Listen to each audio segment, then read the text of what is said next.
الحمد لله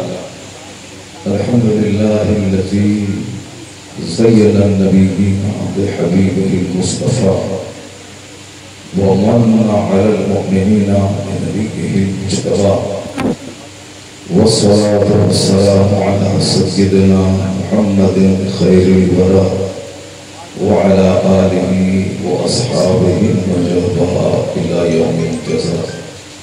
أما بعد فأعوذ بالله من الشيطان الرجيم. بسم الله الرحمن الرحيم. يا أيها الذين آمنوا استعينوا بالصبر والصلاة إن الله مع الصابرين ولا تقولوا لمن يقتل في سبيل الله أموات بل أحياء ولكن لا تشعرون. صدق الله العظيم وصدق رسوله النبي الكريم. حدیث پاک میں آیا ہے کہ جس شخص نے ایک بار حضور پر درود بھیجا اللہ تعالیٰ اس پر 10 بار رحمتیں نازل فرمائے. اور ایک حدیث میں آیا ہے کہ اسمع صلاۃ اہل محبتی و اعرفهم، جو محبت سے مجھ پر درود بھیجتا ہے میں اس کو سنتا بھی ہوں اور درود بھیجنے والے کو پہچانتا بھی ہوں.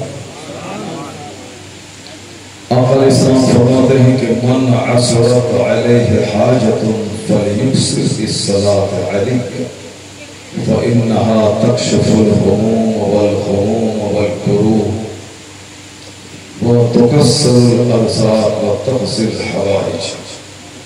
حدیث میں آیا ہے کہ جس پر حاجتیں تنگ ہو جائیں، مشکلات بڑھ جائیں، اسے چاہیے کہ حضور پر کثرت سے درود بھیجا کرے. درود کی برکت سے غم اور رنج دور ہوتے ہیں، روزیوں میں اضافہ ہوتا ہے اور جو جائز حاجتیں ہوں وہ حاجتیں پوری ہوتی ہیں.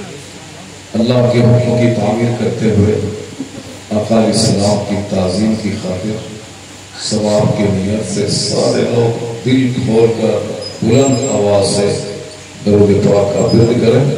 اللہم صلی علی سیدنا و مولانا محمد المعدن الجود والکرم وآلہ وآلہ وسلم صلاۃ و سلام علیک یا رسول اللہ. اللہ تبارک و تعالی بے شمار انسان کو اس زمین پر پیدا فرمائے. انسان کے پیدا ہونے کا جو مقصد ہے وہ سبوں کو معلوم ہے. اللہ تبارک و تعالی فرماتا ہے تبارک الذی بیدہ الملک وہو علی کل شیء قدیر. بڑی برکت والا ہے اور جس کے قبضے میں ہے ساری بادشاہت، وہ ہر چیز پر قادر ہے، جس نے موت اور زندگی پیدا کی تاکہ وہ جانچے کہ تم میں سے کس کا کام اچھا ہے.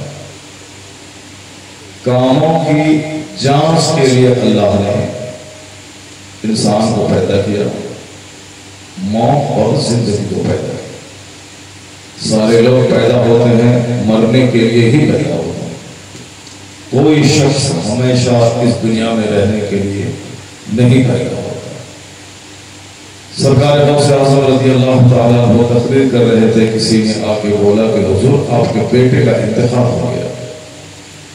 آپ نے کہا انا للہ و انا الیہ راجعون. نہ آپ کے چہرے پہ کوئی ملال آیا اور نہ ہی آپ غمزدہ ہوئے، نہ ہی آپ نے بیان بند کیا. تقریر چل رہی. تھوڑی دیر کے بعد آگے کسی نے کہا کہ حضور جنازہ حاضر ہے. آپ ممبر سے نیچے اترے، اپنے بیٹے کی نماز جنازہ پڑھا. کسی نے سوال کیا کہ بیٹے کے مرنے کے بعد باپ کی حالت غیر ہو جاتی ہے، کئی دنوں تک باپ کو اپنے عزیز بیٹے کی موت کا صدمہ رہتا ہے، لیکن آپ کو بیٹے کی موت کی خبر پہنچی،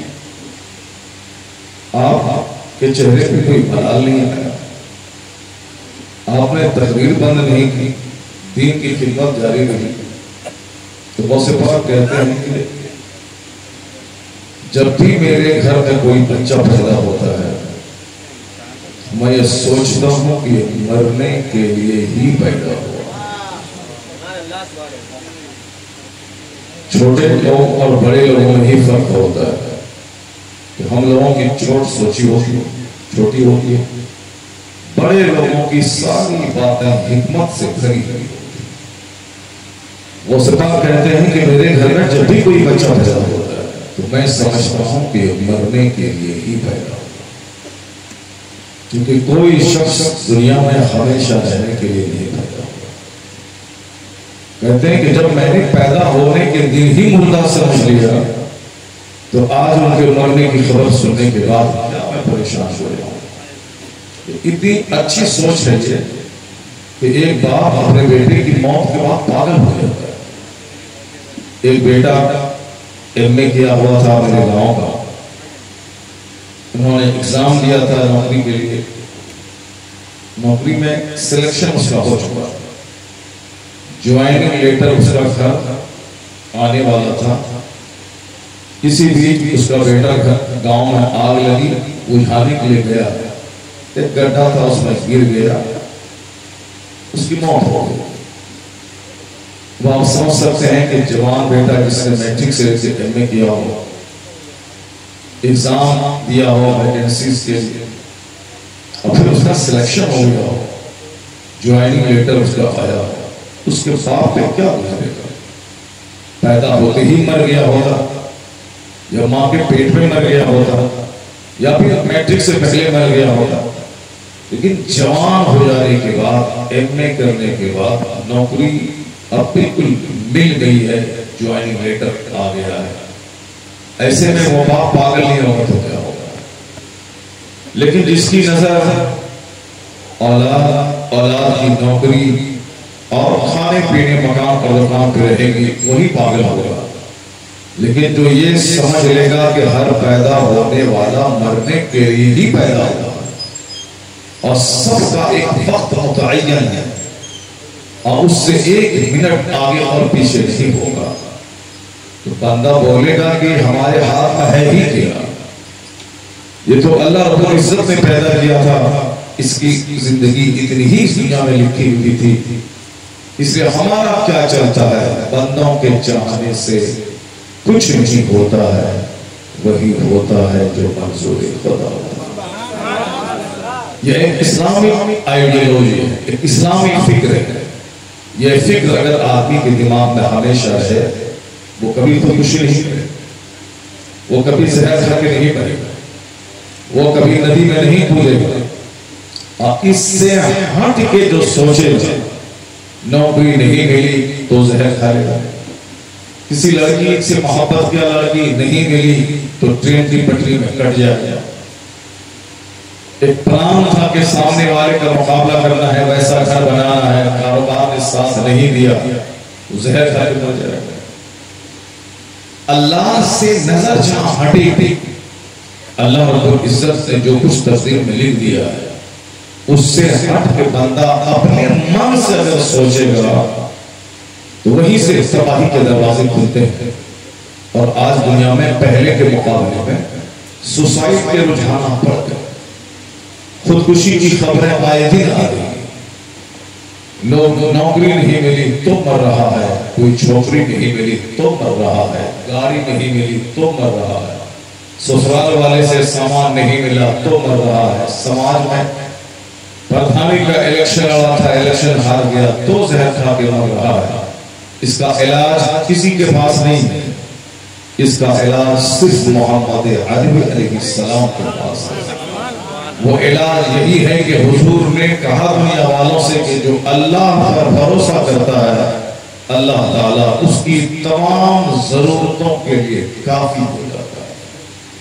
جو اللہ پر بھروسہ نہیں کرے گا جہنم کی آگ میں تو مرنے کے بعد جلے گا، دنیا میں پل پل اسے پینشن کی آگ میں جلنا ہوگا، مصیبتوں کی آگ میں جلنا ہوگا۔ اسلام دھارس رکھتا ہے، اسلام مصیبتوں میں جینے کا حوصلہ عطا کرتا ہے، اسلام اسٹرگل جد و جہد کرنے کا طریقہ سے ہوتا ہے.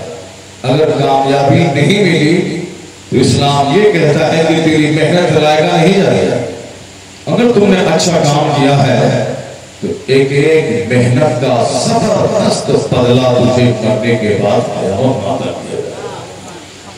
دنیا میں دعا مانگتے جاؤ, یہاں اگر دعا قبول نہیں ہوئی تو قیامت کے دن یہ ساری دعاؤں کا بہترین انعام جب بندے کو ملے گا تو بندہ کہے گا یہ نیکی تو میں نے نہیں کی تھی, یہ انعام اس کو کیسے مل گیا؟ تو فرشتے کہیں گے تم نے جو اللہ سے دعا کی تھی اور وہ دعا تیری دنیا میں قبول نہیں ہوئی تھی, وہ ساری دعائیں آج نیکیوں کا ذخیرہ بنا کے جنتی انعام کی شکل تیرے پاس آ. اس لیے ساری دعائیں قبول جس کی دنیا میں ہو گئی تو آخرت کے لیے کیا بچا؟ اس لیے کچھ دعائیں ایسی ہوتی ہیں کہ جو دنیا میں قبول نہیں ہوتی ہیں, اور یہی دعائیں جنت لے جانے کا ایک زبردست ذریعہ ثابت ہوتی ہے. تو اسلام نے یہ کہا کہ تمہارے پیدا ہونے کا مقصد یہ ہے کہ اللہ جانچے کہ تم میں سے کس کا کام اچھا. کوئی مرتا ہے باتھ روم میں, مرنا تو سب کو ہے, کوئی مرتا ہے ایکسیڈنٹ کر کے, کوئی مرتا ہے طوائف کے کوٹے پر, کوئی مرتا ہے شادی کی محفل میں ڈانس کرتے ہوئے, اور کوئی مرتا ہے اپنے کلاس روم میں بچوں کو پڑھاتے ہوئے. موت کہیں نہیں چھوڑتی ہے, جہاں موت مقدر ہے وہاں آگے رہتی ہے. اینما تکونوا یدرککم الموت, جہاں کہیں تم ہو wherever you are, جہاں کہیں بھی تم ہو موت آگے رہے گی. وَلَوْ كُنْتُمْ فِي بُرُوجٍ مُشَيَّدَةٍ, مضبوط محل ہے, اسٹرانگ کیسے میں تم کیوں نہ رہو, موت وہاں آگے رہے گی. نہ دیوار اس کو روک پائے گی, نہ کوئی چھت اس کو روک پائے گی, نہ ہزاروں نوکر غلام اس کو روک پائیں گے, نہ ان کا زبردست طاقتور بیٹا موت کو روک پائے گا. موت اپنے وقت پہ آگے رہے گی.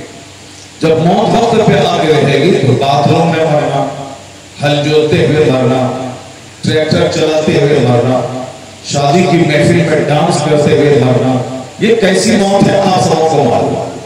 سب سے اعلیٰ ترین موت یہ ہے کہ ایک بندہ اپنے رب کے نام پہ شہادت کی موت مر جائے.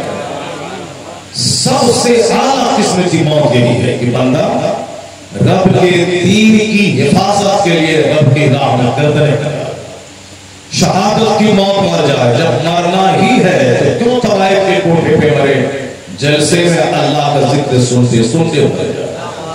جب مرنا ہی ہے تو کیوں ہاسپٹل میں ایڑی رگڑ کے مرے, اتنا سجدہ بندہ کرے مسجد میں, اتنا کثرت سے آئے جائے تو مسجد میں حالت سجدہ بنا جائے. تو مرنا تو سب کو ہے, اگر باتھ روم میں مرنا اور ہے, میدان کربلا میں شہادت کی موت مرنا اور ہے.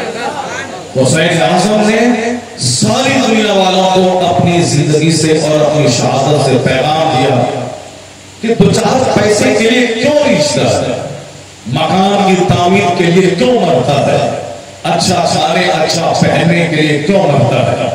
ہر کھانا جو اندر جاتا ہے وہ تو سڑ جاتا ہے, پخانہ بن کے نکل جاتا ہے, ہر کپڑا پھٹ جاتا ہے, ہر مکان گرنے کے لیے ہی بنتا ہے, چاہے وہ اپنے وقت پہ گرے, چاہے زلزلے میں آگے گرے, چاہے آگ لگنے سے گرے. ہر بننے والا مکان کو تباہ و برباد ہو جانا ہے, ہر پہنے جانے والے کپڑے کو پھٹ ہی جانا ہے, ہر پیدا ہونے والے کو مر ہی جانا ہے. تو حسین اعظم نے مدینے کی ساری بہار, سارا آرام چھوڑ کر اللہ کی خاطر اپنا سارا کنبہ لٹایا, اپنی گردنیں کٹوا دی.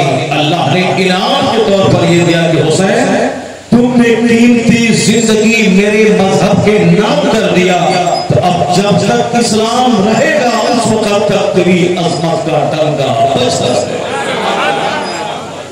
اب جینے کا دو طریقہ ہو گیا, جو ایمین ہو گئی کیسے ضعیف مقصد کا, جو اپنی زندگی اللہ کے لیے گزارتا ہے, اللہ کے لیے ڈیڈیکیٹ کر دیتا ہے, تو اللہ تبارک و تعالیٰ اسے کربلا سے اٹھاتا ہے, شہرت کے آسمان پہ پہنچا دیتا ہے کہ جہاں جہاں اسلام رہے گا وہاں وہاں حسین کی شہادت کا خطبہ پڑھا جاتا ہے. جس نے حکومت کی خاطر جنگ کی یزید، جس نے حکومت کی خاطر جنگ کی ابن زیاد، جس نے پیسے کے لیے جنگ کی عمر ابن سعد، یہ بڑے لوگوں کے بچے تھے، بڑے باپ کے بڑے بیٹے تھے۔ عمر ابن سعد سعد ابن وقاص کے بیٹے تھے جو زبردست جلیل القدر صحابی تھے۔ یزید زبردست صحابی کے بیٹے تھے، حضرت امیر معاویہ رضی اللہ تعالیٰ، وہ کاتب وحی تھے، وحی میں لکھنے والے تھے، مسلمانوں کے ماموں تھے، بہت زبردست حکیم حکمت والے، بیٹھے بیٹھے بے شمار پرابلم کا سولوشن کرنا چاہتے، جس کو کہتے ہیں کہ ساری بدھیوں کو چٹکی میں سلجھا دینا، یہ ہنر حضرت امیر معاویہ رضی اللہ تعالیٰ عنہ کو آتا۔ اللہ کے رسول نے امیر معاویہ رضی اللہ تعالیٰ عنہ کے لیے دعا کری، اے اللہ اسے حساب کا علم عطا فرما، اسے تو آگ سے بچا دے۔ حضرت امیر معاویہ زبردست دور اندیش حکمت سے بھرا دماغ رکھنے والا، 20 سال بحیثیت گورنر رہے وہ دمشق کے، اور 20 سال تک بحیثیت حاکم رہے۔ اس زبردست صحابی کا بیٹا ہے یزید، جس کا نام ساری دنیا میں حقارت سے لیا جاتا ہے۔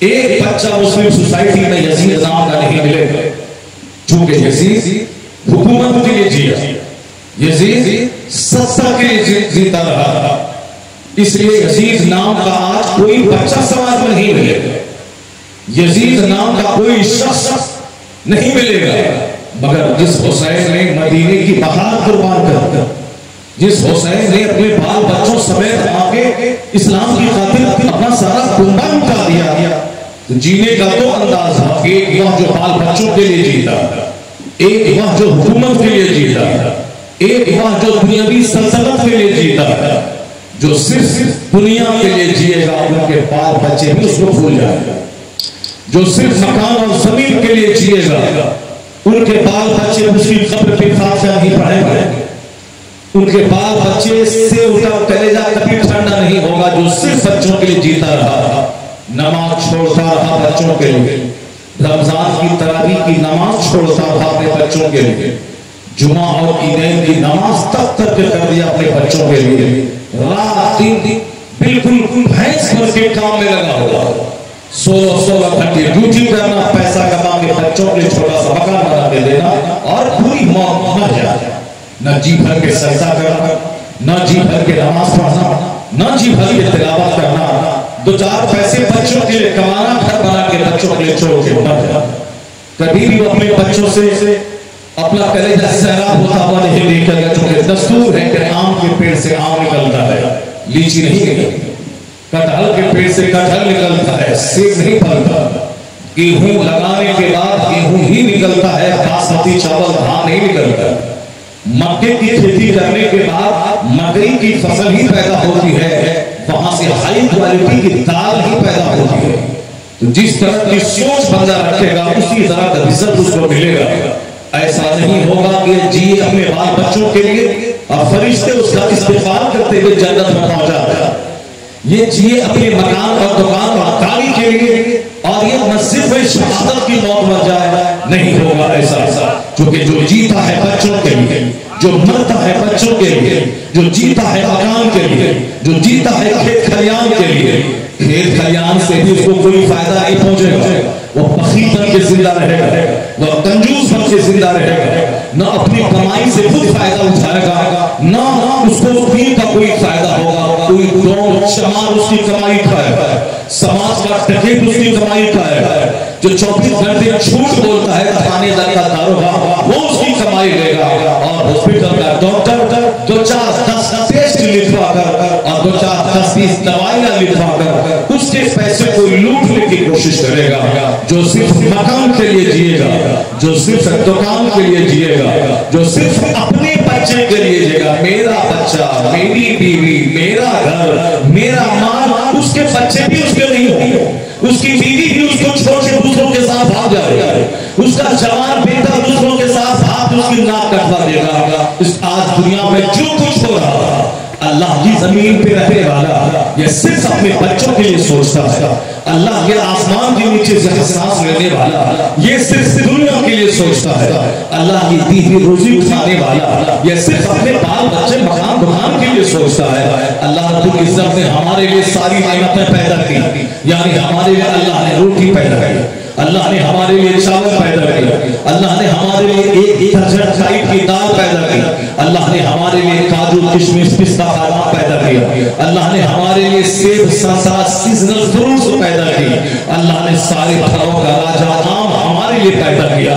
اللہ آم لیچی نہیں کھاتا ہے, اللہ اپنے بندوں کے کھلانے کے لیے پیدا کیا ہے. یہ ساری نعمتیں ہمارے لیے ہیں, یہ سارے انعامات ہمارے لیے.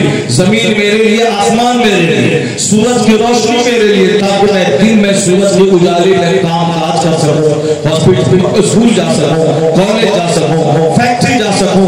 یہ ساری نعمتیں ہمارے لیے. رات کا اندھیرا میرے لیے تاکہ میں جی بھر کے 10 گھنٹے کی نیند لے سکوں اور دوبارہ ریفریش ہو کر کام کے لیے میں تیار ہو سکوں. جب یہ ساری نعمتیں اللہ کی ہے تو پھر اللہ کی زمین پر اللہ کی نافرمانی کرنے کا وبال کیا ہوگا, اللہ کے آسمان کے نیچے زنا اور شراب کرنے کا انجام کیا ہوگا. آج امریکہ سے لے کے ہندوستان تک جو آگ لگی ہوئی ہے, بے-چینی کی آگ, دشواری کی آگ, ٹینشنوں کی آگ, الجھنوں کی آگ, اور آپ کی نافرمانی کی آگ, بیوی کی بغاوت کی آگ, سماج کے لوگوں کی دشمنی کی آگ, کاروبار کے خسارے کی آگ, آپس میں جنگ اور قتل کی آگ, یوکرین اور روس کی جنگ کی آگ جو ساری دنیا میں لگی ہوئی ہے, یہ اللہ کی طرف سے پنشمنٹ میں ایک چھوٹی سی سزا ہے. زمین میری, کام تو اپنے من کے مطابق کر رہا ہے, روزی بھی میری, کام تو شیطان کی پسند کا کر رہا ہے. تو کیا چاہتا ہے, شیطان کی پسند کا کام کرنے کے بعد تو اپنے گھر میں چین سے سوئے گا,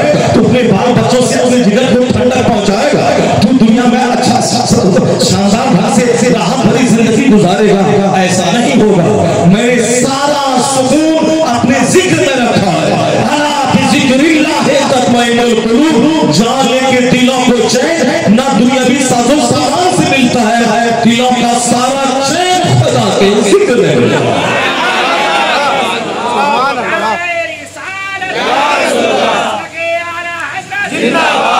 یہ جو دنیا ناچ رہی ہے, یہ جو دنیا کود رہی ہے, یہ جو دنیا واشنگٹن ڈی سی, پیرس میں گھوم کے سکون حاصل کرنا چاہ رہی ہے, یہ جو لوگ پٹنہ اور دلی, مسوری, نینی تال, ڈل جھیل, گلمرگ دیکھ کر چین حاصل کرنا چاہتے ہیں, یہ جو دنیا دلی کے پہاڑ پہ سورج کے اگنے کا نظارہ دیکھنے کے بعد ریلیکس ہونا چاہتی ہے, تو دنیا تو پہلے سے زیادہ دولت مند ہو گئی.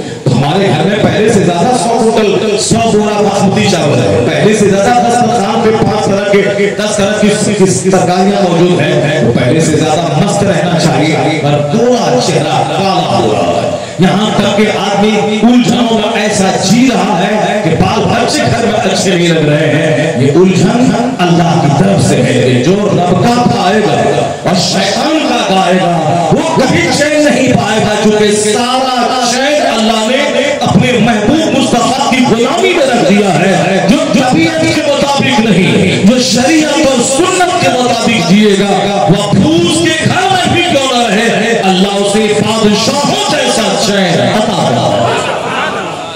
A man who dedicates his life for the sake of Allah, جو آدمی اپنا جیون اللہ کے لیے ڈیڈیکیٹ کر دیتا ہے, اللہ gives him name, اللہ gives him fame, اللہ gives him popularity, اللہ تعالیٰ اسے عزت دیتا ہے, شہرت دیتا ہے, مقبولیت دیتا ہے, پیس دیتا ہے, سکون چین دیتا ہے, اور ایک راحت بھری زندگی یہاں دیتا ہے. اب مر جائے تو کھربوں سال کی جنت اللہ وہاں عطا فرما دیتا ہے. تو گویا اس بات کو گرہوان کے آپ نہ لیں, قصہ کہانی سننے سے فائدہ نہیں ہوگا.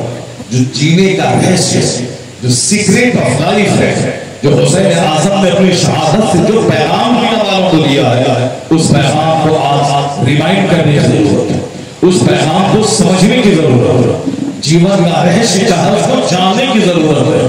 یہ صرف مرثیہ کی کہانی نہیں ہے, یہ چھڑی جانے کی کہانی نہیں ہے, کربلا کی کہانی, یہ ڈھول بجا کے ہندوؤں کی طرح ناچنے کی کہانی نہیں ہے, یہ حسین اعظم کی کہانی. ڈھول بجانا, بنجو بولنا، تازیہ بنانا، دلدل بنانا، قبریں بنانا، اس کو گھمانا، عورتوں سے پانی ڈلوانا، اس سے پیسے لینا، اس پیسے سے تاوی شراب پی کے ناچنا، میلہ لگانا، پھر جا کے اس اپنی خود ساختہ نشان کو مصنوعی کربلا میں دفن کر دینا، پھر 3 دن کے بعد حسین اعظم کے نام کا تیجا کرنا، 40 دن کے بعد 40واں کرنا.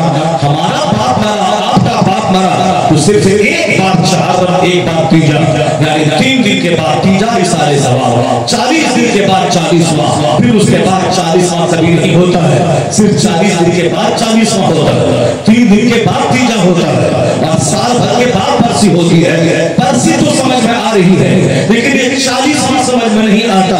کیا مطلب ہر سال حسین اعظم کو مارا جاتا ہے اور ہر سال تیجا کیا جاتا ہے، ہر سال 40واں کیا جاتا ہے. یہ شیعہ اور رافضیوں، یہ کیا دوستوں نے مسلم سماج کو تباہ کرنے کے لیے اس طرح کی خرافات اور بدعتوں کو فروغ دیا ہے. یہ 40ویں کا ماحول نہیں ہے، یہ تیجا کا رنگ نہیں ہے، بلکہ حسین کی کہانی ہر سال دہرا کر یہ بتایا جاتا ہے کہ ظلم کا انجام تباہ ہونا ہے اور صبر کا انجام ہمیشہ کے لیے. نعرہ تکبیر، نعرہ رسالت، مسلک اعلیٰ حضرت شہدائے کربلا کا حسین، شہدائے کربلا کا حسین، خلیفہ حضور تاج الشریعہ، نعرہ تکبیر.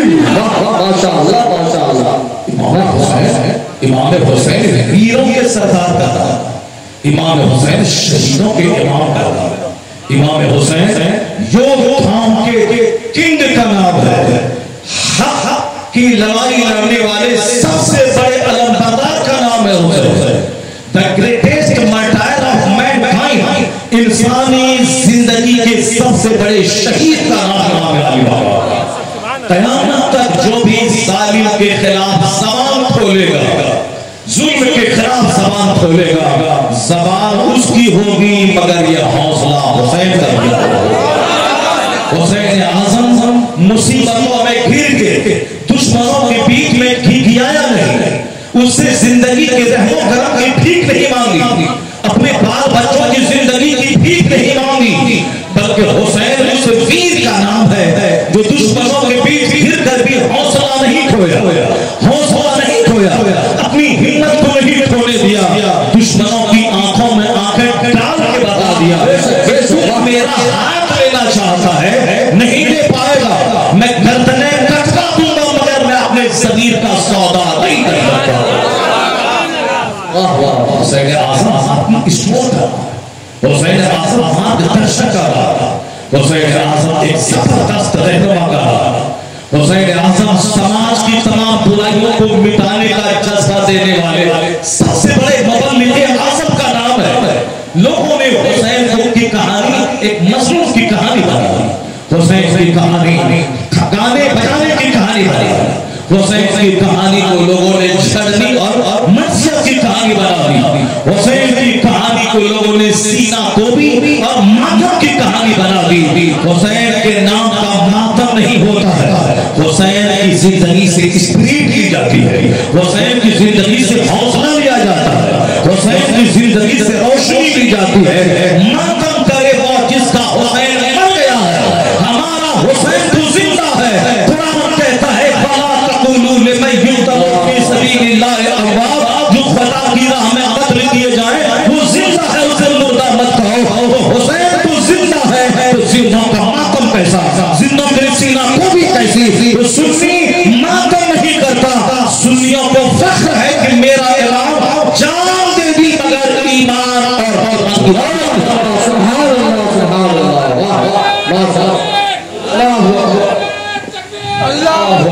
حسین اعظم کی شہادت ہمیں حسین اعظم پہ فخر ہے. حسین قوم کے لیے فخر کا نام، حسین انسانیت کے فخر کا نام. حسین اعظم پوری دنیا کو کے لیے مینار نور کا نام ہے. حسین اعظم پوری دنیا کے لیے ایک زبردست مارکن اسٹور کا نام ہے. اس لیے کہا جاتا ہے کہ اسلام زندہ ہوتا ہے ہر کربلا کے بعد، یعنی ہر سال جب حسین کی تاریخ دہرائی جاتی ہے تب مسلمانوں کو جینے کا نیا حوصلہ مل جاتا ہے. قتل حسین اصل